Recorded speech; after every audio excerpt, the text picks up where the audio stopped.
Mestre em Direito na Sociedade da Informação, o vice-presidente da OAB do Amapá, Aurenei Brito, detalha os livros que ele publicou e lembra como surgiu o interesse pela leitura. Antes, a escritora e palhaça Manuela Castelo Branco diz o que é verdade e o que é mito em torno do universo da palhaçaria.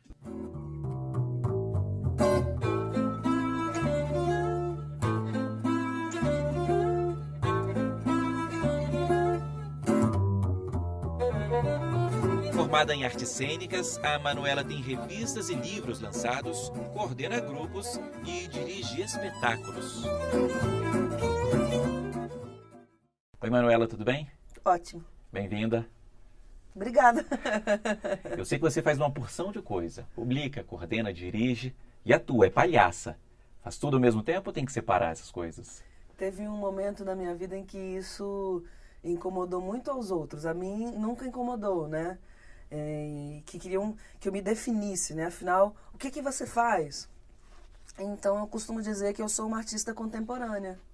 E como traço da contemporaneidade, a gente tem essa questão da diversidade, né? Do cruzamento das linguagens. Então, eu me defino como uma artista contemporânea que faz palhaçaria e que é poeta, né? Então, às vezes, para mim, é difícil, porque para mim, a minha palhaça, ela tem traços da minha poesia e a minha poesia precisa dela também, né? Como canal, como inspiração e às vezes até como veículo. Acho que tem um grande equívoco que todo mundo acha que palhaço é para criança. Esse é, para mim, um grande mito, assim. Não digo nem das mulheres palhaças cujo trabalho nem sempre é mais raro você ter trabalho de palhaças voltados só para crianças. Não é que não aconteça, acontece, existe, mas eu acho que na sua grande maioria as mulheres palhaças não trabalham para as crianças, embora a gente ame as crianças, embora todos os palhaços e palhaças, né, coloquem essa criança interior para jogo, né? Justamente esse é o ponto.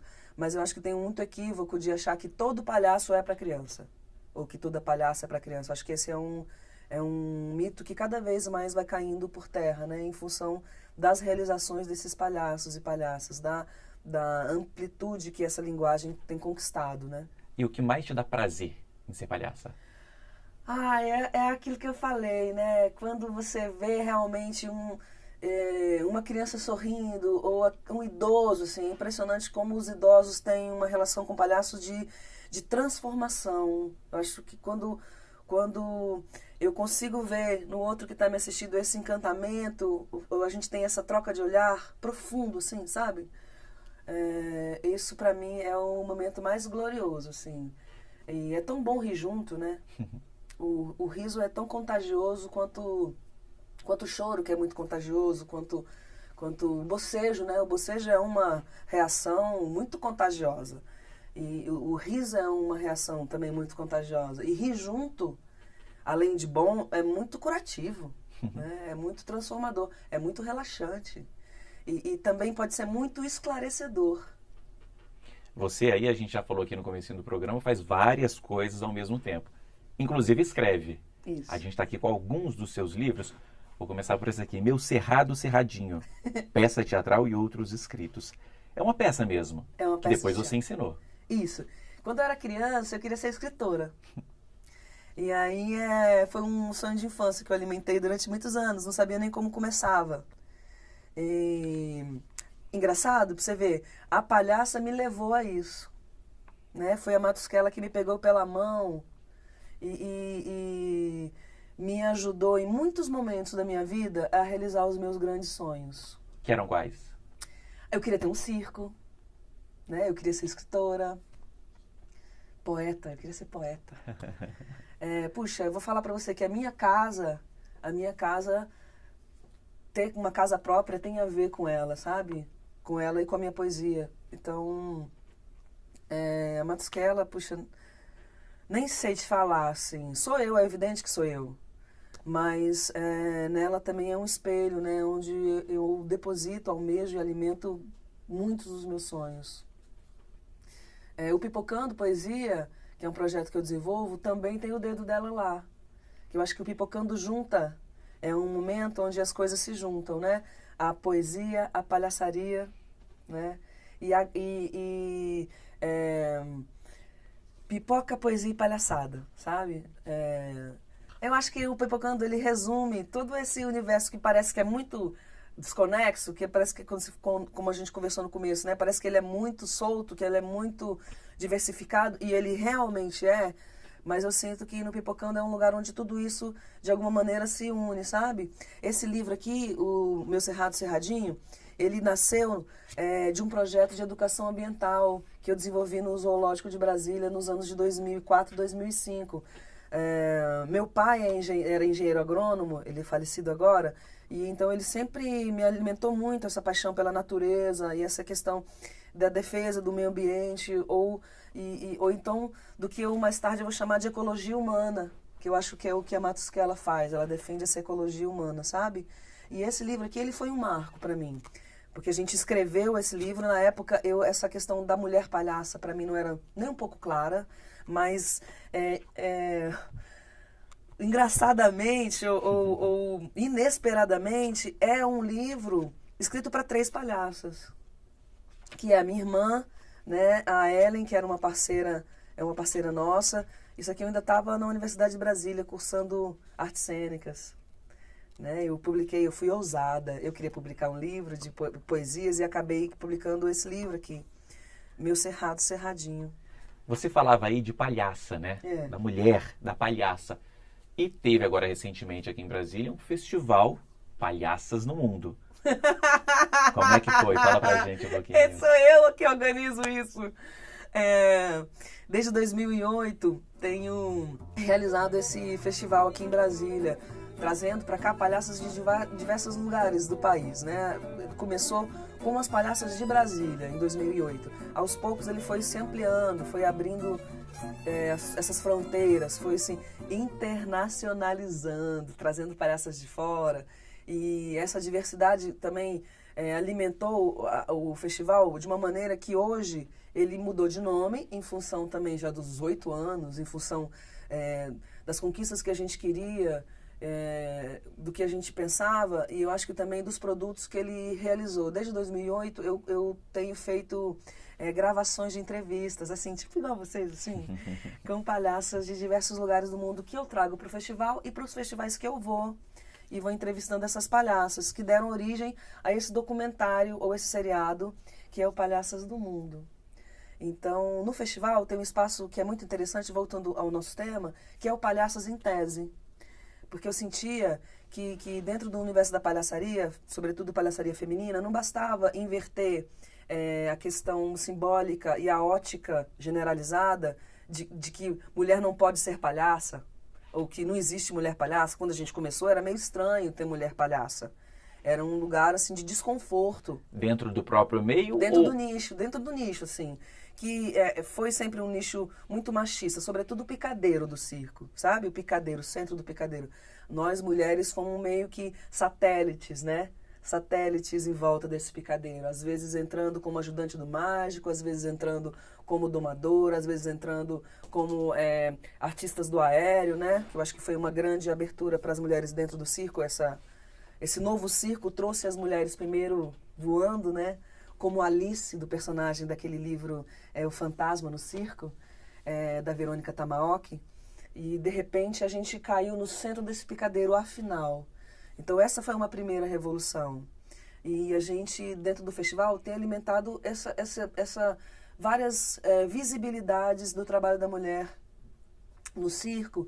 E, então, o Palhaças em Tese é um momento no festival onde a gente traz as publicações dessas palhaças, sejam revistas, sejam teses de mestrado e doutorado que começam a aparecer aos milhões, né? E então o festival alimenta a questão da palhaça não só do ponto de vista da estética, mas do ponto de vista da formação, oficinas. Você vê também ter referências, né? É importante trazer referências e ter esse momento também de deixar registrado a nossa passagem por aqui. Porque eu acho que o Palhaças em Tese existe nesse sentido, assim. Porque as palhaças, né, que não existiram, elas sempre existiram, mas nunca conseguiram... essa voz sempre foi calada, né, de alguma maneira. E hoje começam a ressurgir documentos da existência dessas palhaças ao longo desse percurso no Brasil e fora do Brasil. No Brasil, essa discussão de gênero de palhaço é muito importante para nós. Mas na Europa ela não é tão importante. Você tem mulheres palhaças ou mulheres palhaço há muito tempo. Mas para nós, isso foi e é uma força, né? Que começa a retornar para o lugar de origem, porque o palhaço não se criou no Brasil. Mas a gente começa a devolver para o mundo, eu acho que sobretudo nessa força das mulheres, sabe? Um discurso e também uma questão técnica, né? Porque, de fato, eu desconfio e acredito que existe uma comicidade feminina. Só que nós ainda não nos entendemos ela, para nós ela é nova. Ainda que a gente tenha drag queens que trabalhem com comicidade feminina muito antes da gente se revoltar, vamos dizer assim, né? Eles já estavam lá trabalhando com comicidade feminina, sabe? Os Trapalhões, quando fazem aquelas cenas todas onde eles se vestem de mulheres, sabe? Eles estão querendo dizer que mulher é engraçada, o nosso traço cômico, e a gente muitas vezes fica desconfortável, né? Como é que a gente ri da nossa mãe? Como é que a gente ri da nossa irmã? Então, rir de uma mulher é um momento estranho, né? As mulheres, de alguma maneira, simbolicamente, sempre foram admiradas, né? A musa, a diva, ou então foram desejadas, né? Erotizadas, né? Objetificadas, não é isso? Então, de repente, a gente traz essa mulher de uma outra maneira, para rir dela. É um outro aspecto, não é completamente diferente. Não é para desejar ela, não é para admirar ela, é para rir dela. Então, esse desconforto da comicidade feminina é um ponto de estudo e eu acho que nessas fricções, nesses pequenos conflitos, que a palhaçaria, de uma maneira geral, vai ganhar outras cores, outros assuntos, né? É tão interessante, às vezes, você está entre homens, né? E algum faz uma... Eu só descobri isso, que a gente descobre isso na pele. Faz alguma piada que eles todos riem e você tá assim, se olhando e fala assim... Ué, eles estão rindo do quê? E ao mesmo tempo o contrário também pode acontecer, né? Tá um monte de mulheres lá conversando e rindo e às vezes tem um cara lá que não entendeu. Assim, eu não estou entendendo nada, estão rindo do quê? Então, acho que essa pesquisa traz para homens e para mulheres toda a liberdade, toda a beleza, todo o relaxamento, sabe? Que o riso pode proporcionar, toda a saúde. Manuela, é isso. Obrigado pela sua participação aqui com a gente. De nada, eu admiro muito o programa de vocês e é um prazer, uma honra estar aqui fazendo Iluminuras. Que bom, obrigado. Bom, esse foi só o primeiro trecho aqui do Iluminuras. Depois do intervalo tem mais conversa sobre literatura. Não saia daí.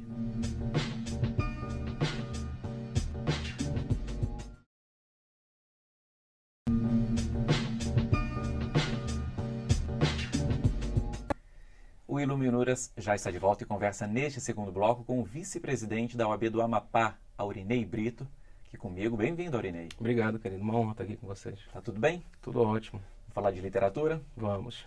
Eu queria falar, né, para começar essa nossa conversa, queria perguntar aqui para você, qual foi o primeiro livro que te marcou? Se você tem essa lembrança, o livro que criou aí o hábito da leitura. Certo. Nós até tentamos lembrar da infância, né? Mas conversando com meus pais, com os meus irmãos, nós lembramos que na infância eu não gostava muito da leitura, né? Ia ficar feio para os que me conheceram nessa fase falar que eu lia bastante. Então, eu era mais moleque, gostava mais de ir na rua, de brincar de bola. Cresci numa vila lá em Macapá. Brincávamos juntos com os vizinhos, quebrei o braço andando de patins. Então, não dá para falar de livros dessa fase. Mas, assim, um livro que me marcou bastante foi quando começou, já na minha adolescência, quando eu estava saindo da escola e indo estudar fora, né? Eu saí de Macapá para estudar no Rio de Janeiro com meu irmão. E eu conversei com meu pai, né, para falar sobre como seria o estudo do direito. Ele já tinha uma vasta experiência na área e tinha uma biblioteca enorme com muitos livros em casa. Então eu perguntei para ele o que eu deveria estudar, né, para ser um bom advogado criminalista, né? Como ele, eu vi ele com com aquela beca preta em casa, né? Então, era uma inspiração. E ele disse que eu deveria começar com livros não jurídicos, né?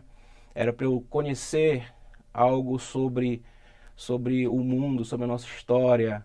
Ele disse que antes de eu conhecer o direito, eu precisaria conhecer as relações humanas, como as pessoas se relacionam, como o Estado se relaciona com as pessoas, a economia, né? Então eu precisava me inteirar a respeito disso para que eu pudesse ter uma experiência maior e uma sensibilidade maior quando eu tivesse contato com o direito.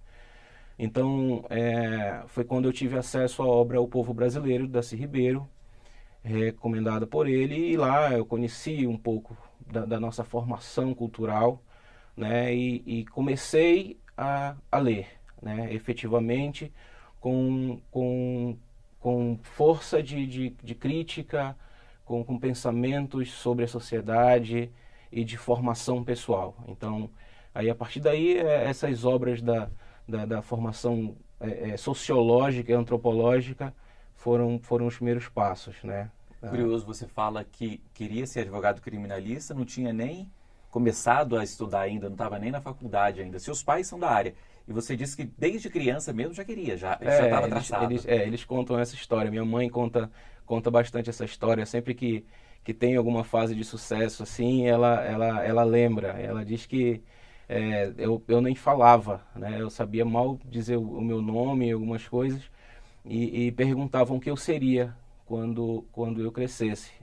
Aí eles sugeriam: você vai ser engenheiro? Aí eu balançava a cabeça e dizia que não. Você vai ser policial? Eu balançava a cabeça e dizia que não. Vai ser advogado? Aí eu sorria e dizia que sim. Então, eu cresci nisso, né? Eles são minha maior referência. Então, não tinha como ser outra coisa. A gente falou aí, né, do seu livro, né, do livro que foi o seu ponto de partida. E eu queria saber agora como é que foi esse ponto de partida para escrever, Aurinei. Como é que você começou a publicar? A fase de escritor, ela começou em 2008, quando eu entrei no mestrado, em São Paulo, na FMU. Eu fui desafiado, então, a escrever um artigo e publicá-lo, né? Era um requisito na entrada do mestrado. Meu desafiante era um promotor de justiça, doutor em Direito, professor Augusto Rossini. Nesse primeiro momento, então, eu superei esse desafio, né? E as cobranças continuaram. Ele cobrou mais artigos, cobrou mais atividades. À época, ele havia publicado o primeiro livro, tese, sobre o direito digital no Brasil. Ele ainda é, e à época era a referência no tema, né, com essa primeira obra. Então, eu acabei me inspirando e acabei sendo influenciado por ele a escrever a pesquisar na área de direito digital. Então eu comecei essa pesquisa, acabei me apaixonando pelo tema direito digital, que é fantástico. A sociedade vinha clamando por obras nesse sentido, ainda há essa necessidade.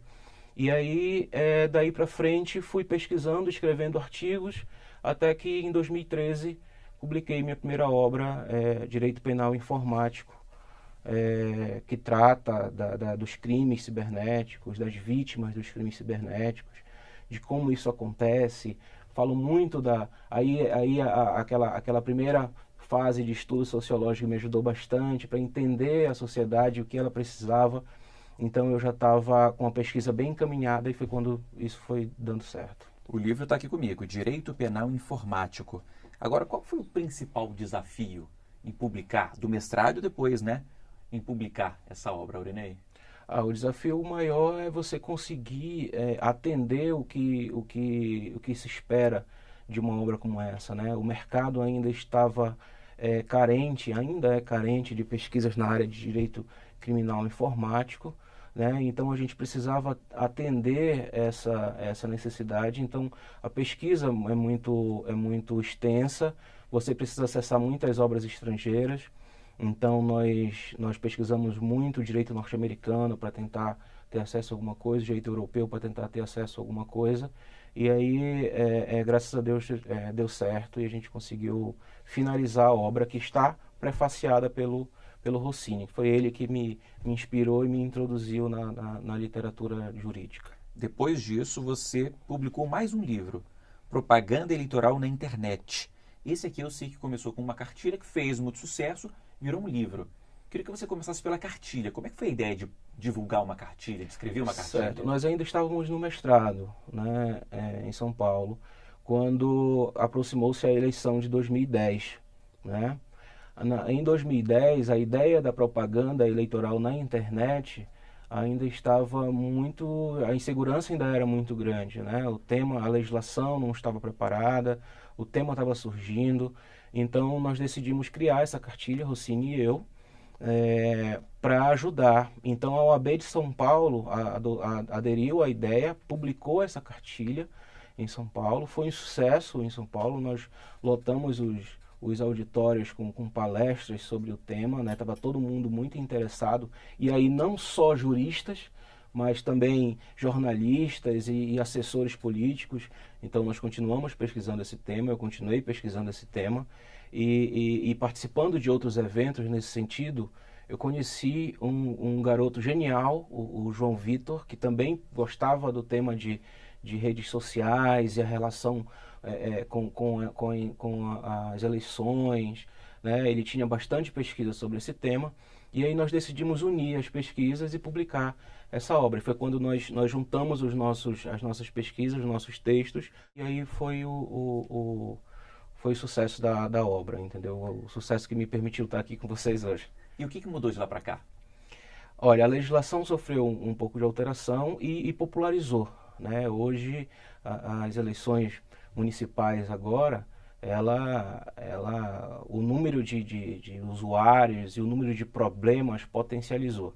Exatamente porque as pessoas estão usando mais as redes sociais, os candidatos estão fazendo mais campanhas na internet, mas a cultura e a educação digital ainda não foi resolvida. Então, é algo mais pessoal e social do que jurídico. É preciso que as pessoas realmente criem consciência de que não se deve ofender as pessoas, que você deve lutar pelos seus ideais políticos sem impedir que os outros pensem de forma diversa, ou impedir a liberdade de expressão, ou qualquer outra coisa parecida. A gente vê muitos problemas em relação a isso ainda hoje, né?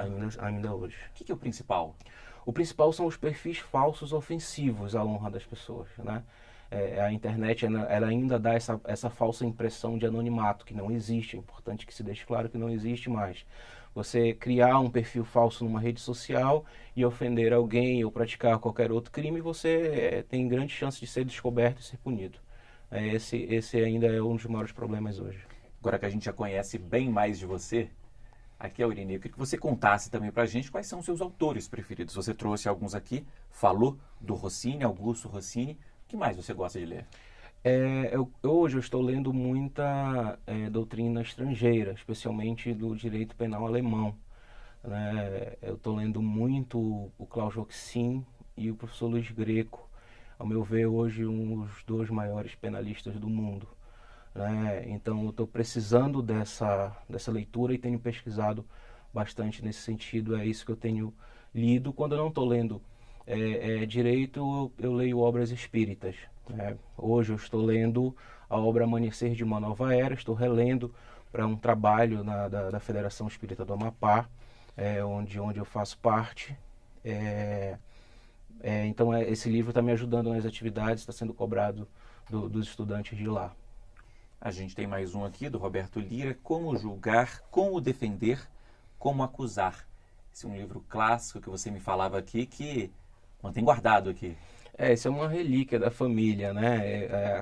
Aquela fase que eu falei para você da adolescência. O meu pai, ele migrava da sua máquina de datilografar para o computador, né? Então, como é um pouco mais comum hoje, os jovens têm mais facilidade com a tecnologia do que eles.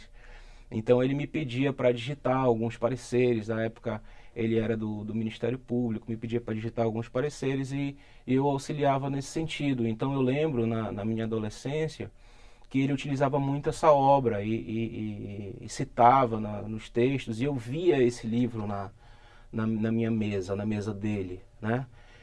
Então esse livro ficou guardado por anos na biblioteca pessoal dele, e agora, recentemente, quando eu fui eleito vice-presidente da OAB do Amapá, eu ganhei de presente essa obra, que realmente vai ser uma inspiração para toda a vida.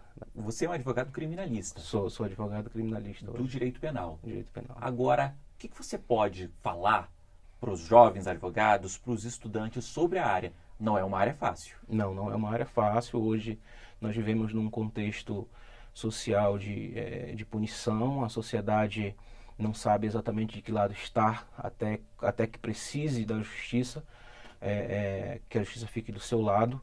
Então, os advogados criminalistas precisam ter muita coragem para trabalhar na área hoje. É importante que o advogado ele fixe o seu referencial no bem, né, na justiça. Nós fizemos um juramento para isso e continue a sua caminhada nesse sentido da defesa. Mesmo que no caminho se encontre autoridades que se demitiram da imparcialidade ou que se exoneraram de um sistema constitucional vigente, ainda assim eles devem ter forças, paciência, persistência, humildade para enfrentar essas batalhas e lutar pelo que é certo, né? Pelo que eles juraram, pelo honrar o nosso juramento, né? E acreditar que eles não estão sozinhos, né? Hoje a Ordem dos Advogados do Brasil está encampando uma batalha nesse sentido, né? Contra a lei e ordem que se busca cometendo crimes para combater crimes, né? Então, o que se precisa é sim de uma sociedade justa, de uma sociedade que puna, mas dentro dos limites constitucionais vigentes. Para terminar, Aurinei, você tem aí alguma dica de leitura? Só trouxe autores para a gente. Tem livros também para indicar? Eu tenho alguns livros que eu tenho indicado para os meus alunos e, na verdade, quando eles me pedem, né, eles repetem a pergunta que eu fiz ao meu pai, aos meus primeiros professores, eu realmente indico obras não jurídicas. Nós passamos hoje por problemas sociais muito grandes na área criminal. O problema da criminalidade parece que não ter controle, o sistema penitenciário parece não ter controle. Então eu tenho recomendado obras não jurídicas, como obras sociais, novamente, né? Eu leio muito Manuel Castells, A Galáxia da Internet. Eu leio muito a obra 1984, por exemplo, A Revolução dos Bichos, né? Então são obras mais sociológicas que jurídicas, né? As jurídicas eu tenho recomendado as minhas obras, exatamente porque elas trazem esse aspecto criminológico, sociológico, antropológico, né? Que nos dão um referencial de como o direito deve enfrentar esses novos problemas do século XXI. Ok. Aurinei, é isso. Muito obrigado. Foi um prazer conversar com você aqui no Iluminuras. Obrigado, querido. Eu que agradeço. Bom, e muito obrigado a você também que nos acompanhou aqui hoje. O Iluminuras fica por aqui, mas para rever este e outros programas, basta acessar tvjustiça.jus.br. Até a semana que vem. Tchau.